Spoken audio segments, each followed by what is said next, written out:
तारिक रहमान, खालिदा जिया का बेटा Tariq Rahman, the current chairman has arrived in Dhaka. दूसरी तरफ शेख हसीना भारत में। तारिक रहमान के कदम बांग्लादेश की जमीन पे पड़े नहीं थे, बॉम्ब ब्लास्ट होता है। ये लोग इतना वायलेंस करवा देंगे कि लोग चीखने पे मजबूर हो जाएंगे कि यार हमें इलेक्शन नहीं चाहिए। पूरे बांग्लादेश के नैरेटिव में क्रैक्स आना शुरू हो गए हैं, क्योंकि अगर वहां पे रह गए और तुम्हारा बॉस जिसके तुम लॉयल हो वो वहां पे गद्दी पे विराजमान नहीं हुआ, somebody will come for you। BNP आती है पावर में, तो क्या ये बैन को उठा देंगे या ये बोलेंगे यार ठीक है बैन लगा हुआ है, लगने दो, कोई बात नहीं, हम लोग अब आ गए हैं, अब हम राज करेंगे। अगर आप आवामी लीग को सपोर्ट करते हैं, ना आप सांस ले सकते हैं, ना आप खाना खा सकते हैं, ना आप बांग्लादेश में रह सकते हैं। जॉब करना बड़ी बात है, कोई ना कोई आपको निपटा देगा।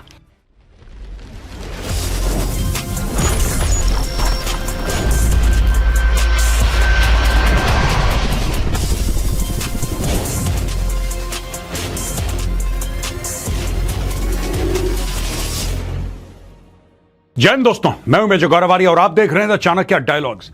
तारिक रहमान, खालिदा जिया का बेटा Tariq Rahman, the current chairman of the Bangladesh nationalist party has arrived in Dhaka. ये बहुत बड़ी बात है दोस्तों, क्योंकि ये लोग कभी एक्सपेक्ट नहीं कर रहे थे, मोहम्मद यूनुस खुद कभी एक्सपेक्ट नहीं कर रहा था कि तारिक वापस आ जाएगा। खालिदा जिया बीमार पड़ी हैं, खालिदा जिया क्रिटिकल कंडीशन में है, वो इलेक्शन लड़ नहीं सकती। दूसरी तरफ शेख हसीना भारत में, उनकी पार्टी को ही बैन कर दिया, डी रोस्टर कर दिया उनकी पार्टी को, कह रहे हैं तुम चुनाव लड़ ही नहीं सकते। तो भाई ये चुनाव नहीं लड़ सकती, वो चुनाव नहीं लड़ सकती, फिर लड़ेगा कौन? यानी कि मोहम्मद यूनुस मलाई खाएगा जमाते इस्लामी के साथ। यही अभी तक की प्लानिंग थी, लेकिन ये भाई वापस आ गया। ये बुलेट प्रूफ बस है, एक बुलेट प्रूफ बस के अंदर उनको लाया गया और ये देखिए भीड़ है, बहुत भीड़ है। हम आपको आगे चल के और फोटोग्राफ्स दिखाएंगे कितनी भीड़ ने आके उसका स्वागत करा। और बांग्लादेश के लोग बोल रहे हैं कि he is the next hop of Bangladesh. आज की तारीख में दोस्तों बांग्लादेश में कोई मास लीडर नहीं है। There is no mass leader in Bangladesh. जैसे एक जमाने में होते थे कि एक हाथ खड़ा कर दिया, 20-25 लाख की भीड़ खड़ी हो गई, वैसा लीडर कोई नहीं है। लोगों को अब यह उम्मीद है कि तारिक वापस आया है, हो सकता है ये मास लीडर बने, हो सकता है पूरे देश को ये आगे लेके चले। तारिक रहमान पहुंचता है ढाका, एक्टिंग चेयरमैन बीएनपी।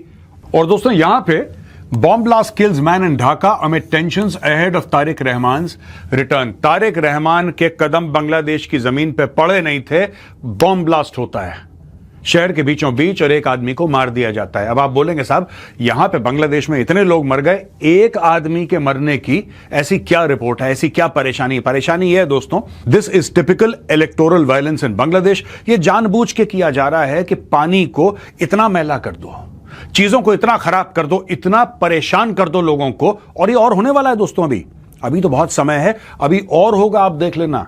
इस साल कुछ ही दिन बाकी हैं, इस साल होगा, जनवरी 2026 में होगा। इतना वायलेंस करवा देगा मोहम्मद यूनुस, जमाते इस्लामी, ये सब लोग मिलके, ये लोग इतना वायलेंस करवा देंगे कि लोग चीखने पे मजबूर हो जाएंगे कि यार हमें इलेक्शन नहीं चाहिए। डर के मारे लोग घर से बाहर नहीं निकलेंगे वोट करने के लिए, तो इलेक्शन में पार्ट कौन लेगा भाई? यह माहौल मोहम्मद यूनुस करवाना चाह रहा है। A crude bomb blast in Bangladesh's Dhaka killed a man on Wednesday amid tensions in the country following the death of a prominent student leader last week and violence that erupted in connection with the same. The man was killed after miscreants hurled a crude bomb from a flyover in front of Bangladesh Mukti Jodha Sangsad, the central office of 1971 Liberation War veterans, in Dhaka's Mugh Bazar area at around 7 PM on Wednesday। यानी कि अब दोस्तों ये जो attack हुआ bomb से, ये था क्या, ये क्यों इंपॉर्टेंट है, मैं आपको ये डिकोड करके बताता हूं। ये किसी रैंडम आदमी को मार दिया, इसको टेररिज्म कहते हैं। अगर ये जानबूझ के किसी की हत्या की जाती कि हम उसको जानते हैं इसलिए हम हत्या कर रहे हैं, तो हम कह सकते थे वो एक असैसिनेशन है, एक किलिंग है। ये टेररिज्म क्यों है? ये टेररिज्म इसलिए है क्योंकि जिसको मारा गया, जो विक्टिम था, जो मर गया, उसका नाम मुझे नहीं पता, आपको भी नहीं पता। हो सकता है बांग्लादेश के किसी अखबार के किसी कोने में नीचे बॉटम पे उसका नाम होगा, लेकिन I don't know his name. पर उससे हुआ क्या है? उससे टेरर फैला है। यानी कि ये जो था, जो मरा, ये विक्टिम था, ये टारगेट नहीं था दोस्तों। आप समझिए, अंडरस्टैंड द डिफरेंस। ये जो मरा, बॉम्ब जिसके ऊपर गिरा, जिसकी डेथ हो गई, ये टारगेट नहीं था, ये विक्टिम था। टारगेट थे ढाका के लोग। अब लोग चलेंगे सड़कों पे तो उनके दिमाग में यार कोई बम फेंक देगा, कोई गोली मार देगा, हम लोग मर सकते हैं। यही मोहम्मद यूनुस चाहता है। The bomb blast comes ahead of the return of Tariq Rahman, the acting chairman of the Bangladesh Nationalist Party and heir to the influential Zia family. He's set to land in the country on Thursday, ending his nearly 17 years in exile in London. His party said on Wednesday वो आ चुके हैं, right? ये थोड़े से उनके a few hours पहले की खबर है, थोड़े घंटे पहले की खबर है। बॉम्ब ब्लास्ट हुआ था, उनके आने से पहले ये भी एक कोशिश थी अराजकता फैलाने की, एनआरकी, सिविल वॉर फैलाने की बांग्लादेश के अंदर from Mohammad Yunus and his thugs in the Jamaat Islami. दोस्तों यहां पे आप ये देखिए, Bangladesh home affairs special assistant Khuda Bakhsh Chowdhury resigns after unrest over Hadi's killing. अब धीरे धीरे धीरे अब दोस्तों आप देखेंगे कि पूरे बांग्लादेश के नैरेटिव में क्रैक्स आना शुरू हो गए हैं, हल्के हल्के आप देख सकते हैं फ्रैक्चर आ रहा है। मैं आपको 2-3 पॉइंट देता हूं जिससे आपको पता लगेगा कि फ्रैक्चर कैसे आ रहा है इनके नैरेटिव में। पहली बात यह है कि जो एंटी इंडिया नैरेटिव एक जमाने में रोज के रोज आता था, आज भी आता है, लेकिन वो बहुत कम हो गया है, वो आधे से भी कम हो गया है। अब हफ्ते में एक बार कभी आता है तो आता है, पहले डेली का डेली इंडिया ने ये कर दिया वो कर दिया। दूसरी चीज, जो उनका इकोनॉमिक एडवाइजर है, कल उसका स्टेटमेंट हमने आपको बताया था, उसने बोला कि यार इंडिया के साथ, इतने बड़े नेबर के साथ हमें बना के रखनी है, हम लोग भारत के ऊपर डिपेंडेंट हैं। ठीक है, अब ये देखिए साहब, यहां पे अब ये पता लगता है कि Bangladesh home affairs special assistant इसने रिजाइन कर दिया amid the political turmoil across the country following the killing of one of the prominent figures in July uprising. Osman Hadi, Bangladesh's special assistant to the chief advisor of the interim government on home affairs, Khuda Bakhsh Chaudhary, resigned from his position, the Daily Star reported. According to the Daily Star, citing a gazette notification issued on Wednesday, the resignation was accepted by the Bangladeshi president and takes effect immediately. The notification was signed by Bangladesh's cabinet secretary, Sheikh Abdur Rashid, and issued under the president's order. His resignation might not come as a surprise, as calls for him to step down from his position were made by Inqilab Moncho, a mass cultural movement formed during last year's July uprising in which Hadi also participated. The Inqilab Moncho convener Sharif Osman Hadi, one of the prominent figures behind the July uprising last year, was pronounced dead last Thursday after he was shot at close range. अच्छा, ये story ये बता रहे हैं कि ये जो भाई हैं जिन्होंने इस्तीफा दे दिया है दोस्तों, अब ये कह रहे हैं कि इनके रेजिग्नेशन की डिमांड काफी समय से, इनकलाब मोंचो, ओस्मान हदी की जो पार्टी थी, जो कल्चरल आउटफिट जिसको कहा जा रहा है, उसने काफी समय से बोल रखा था कि इसको निकालो। और ओस्मान हदी की मौत के बाद प्रेशर बन गया, इसलिए भाई ने रिजाइन कर दिया। मैं एक और कारण आपको बताता हूं, अभी आप देखेंगे अगले 30 दिनों में 2-3 और लोग रिजाइन करेंगे, चाहे वो ब्यूरोक्रेट्स हो चाहे वो पॉलिटिशियंस हो। कारण क्या है मैं आपको बता रहा हूं। जैसे जैसे ये पता लगेगा, जैसे जैसे ये क्लियर हो जाएगा कि मोहम्मद यूनुस की सरकार जो है अब ये हटेगी, क्योंकि ये इंटरिम सरकार है, जाहिर सी बात है, टेम्पररी वाला मामला है। जब ये पता लगेगा कि नहीं साहब चुनाव होने हैं और दूसरी सरकार आएगी, जिसकी भी आएगी, जो भी प्रधानमंत्री बनेगा, आई डोंट नो, हो सकता है तारिक बन जाए, हो सकता है कोई और बन जाए, नोबडी नोस। तो जब ये सब होगा दोस्तों, when all this happens and takes place, अब जैसा कि बांग्लादेश का कल्चर है, पुराने लोगों को पकड़ के रगड़ा जाएगा, जितने भी हैं, चाहे वो ब्यूरोक्रेट हैं, चाहे वो कोई भी हैं, उनको पकड़ के रगड़ा जाएगा। ये बांग्लादेश में होता है। This is the typical character of Bangladesh politics. Awami league है, आवामी लीग हटती है तो जितने भी आवामी लीग के सपोर्टर हैं, नेता भाग गई इंडिया, शेख हसीना भाग गई, वो दिल्ली आ गई, 2-4 सीनियर कैबिनेट वाले उसके दाएं बाएं हो गए। अब जो लोकल वर्कर हैं, उनके घरों को आग लगाना, उनकी औरतों को उठाना, उनका मर्डर करना, ये अगर आवामी लीग जीत जाता तो आवामी लीग भी यही करता। Every political party in Bangladesh does this, reprisals against the opposition party का कोई वर्कर है उसको मारना, ये सब करना, ये बड़ा कॉमन है बांग्लादेश में दोस्तों। इसलिए मैं कह रहा हूं कि इस जैसे और लोग अभी रिजाइन करेंगे। हो सकता है वो पॉलिटिकल पार्टी वाले लोग हो सकता है ब्यूरोक्रेट्स हो, कोई भी हो, does not matter, they will ask for that persons head. इसीलिए बेहतर यह है पहले छोड़ के निकल लो, क्योंकि अगर वहां पे रह गए और तुम्हारा बॉस जिसके तुम लॉयल हो वो वहां पे गद्दी पे विराजमान नहीं हुआ, somebody will come for you, कोई ना कोई तुम्हारे पीछे पड़ेगा, कोई ना कोई आएगा तुम्हें लेने के लिए।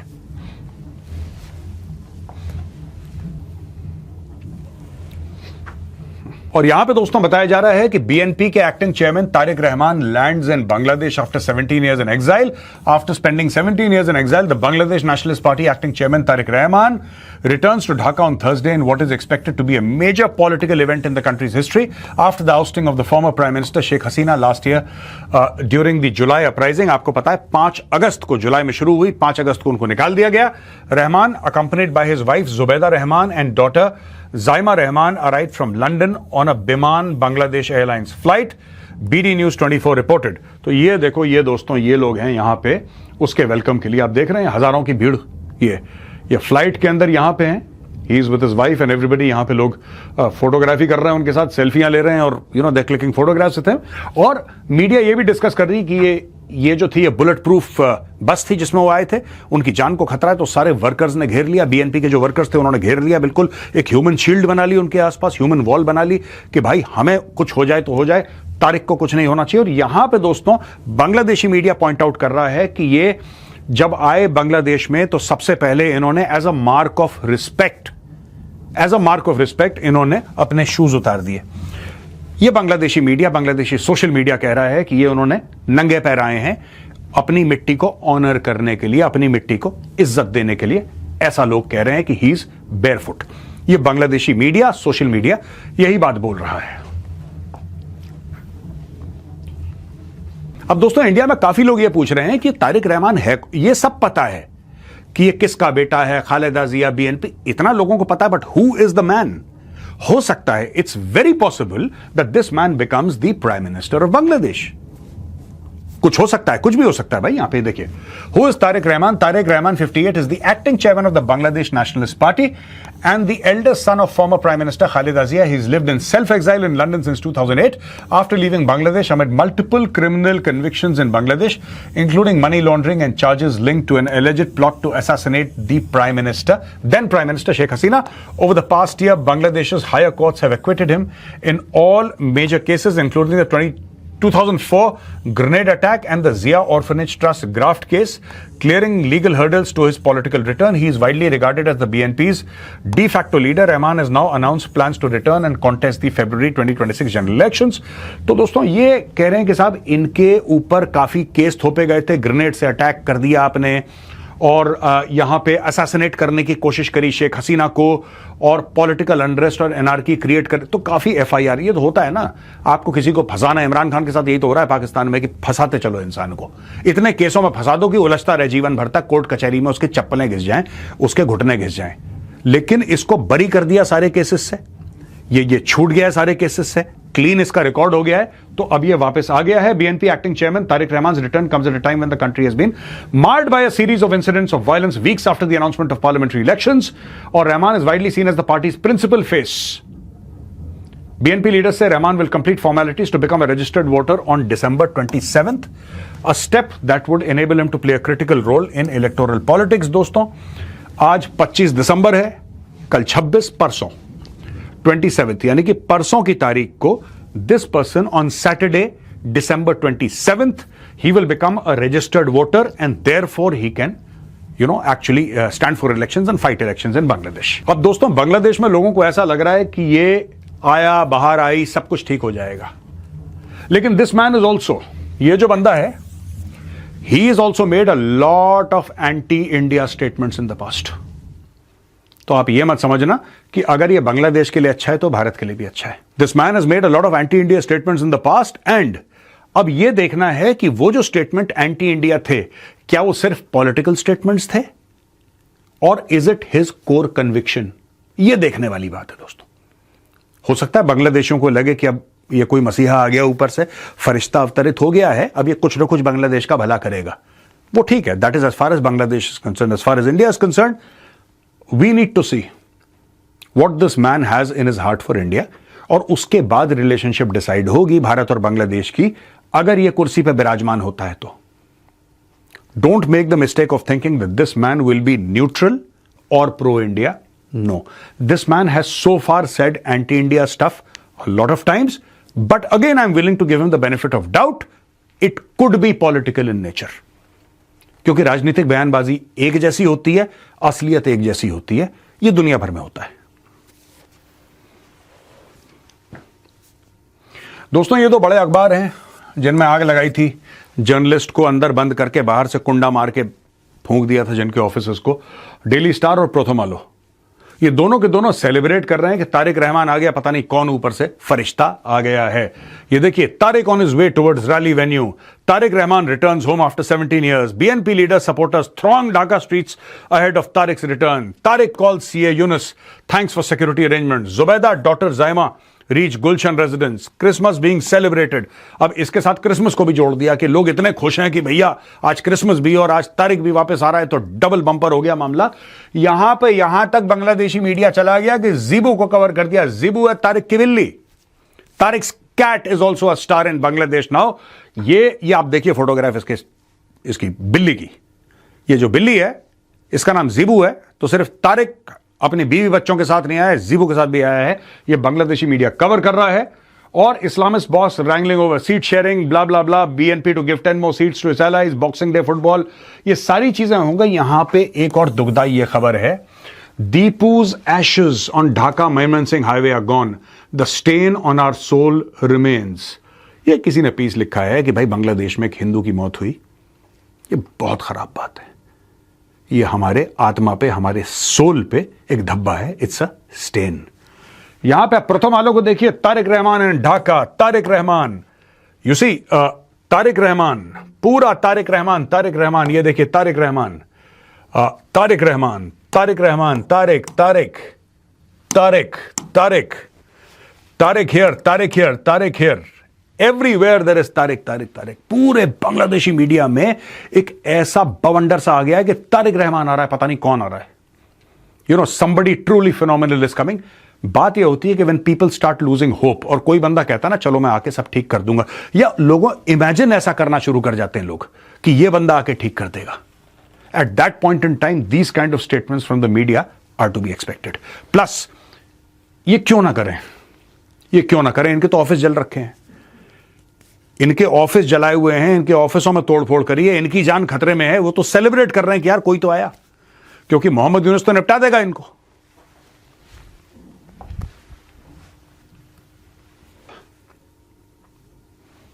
Bangladesh Awami League will not be able to participate in the upcoming election, says press secretary in response to a question by a reporter referring to a letter reportedly sent to the chief advisor by 5 US lawmakers showing concern over the ban on the Awami League.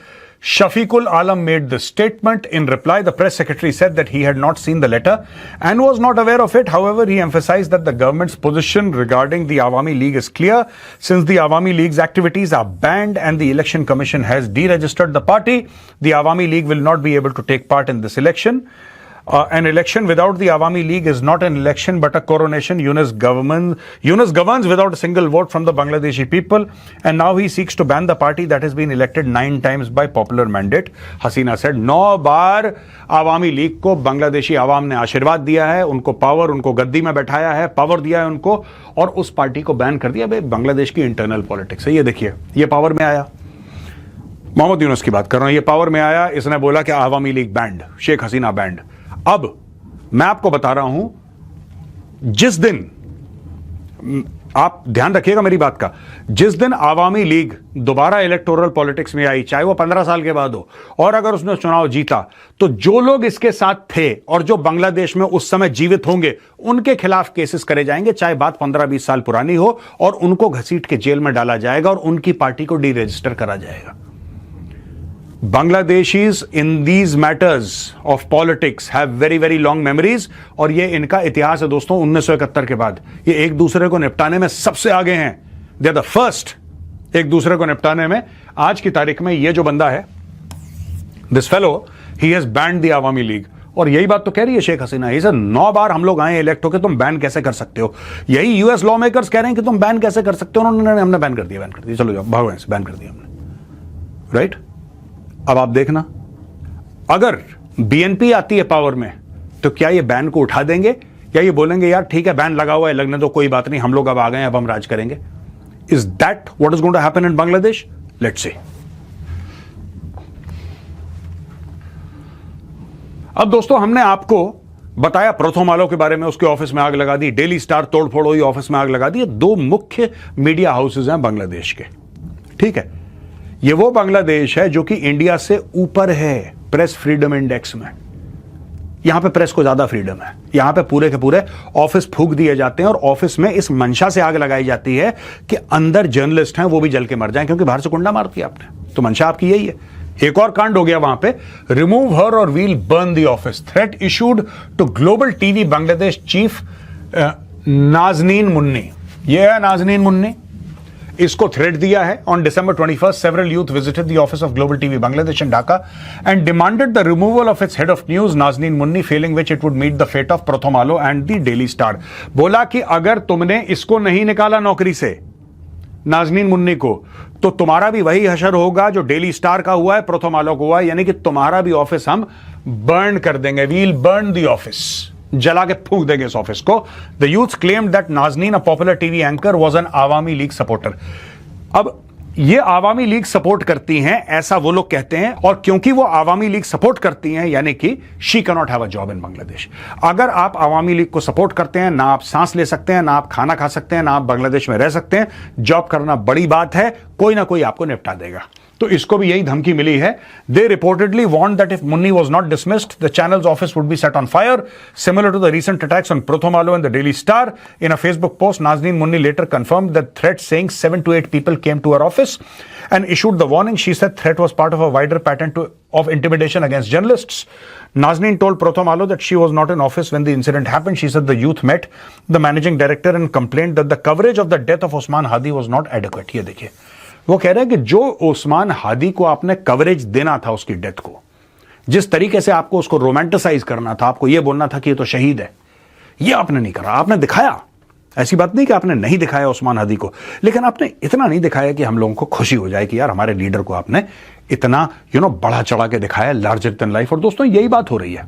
तो दोस्तों ये नाजनीन मुन्नी जो है, she is saying the same thing, that ये wider एक conspiracy है, intimidate करके रखो सबको, राइट। अभी देखो, इन लोगों ने जो प्रथम आलो के ऑफिस में आग लगाई, वो भी आवामी लीग के थे प्रथम आलो वाले।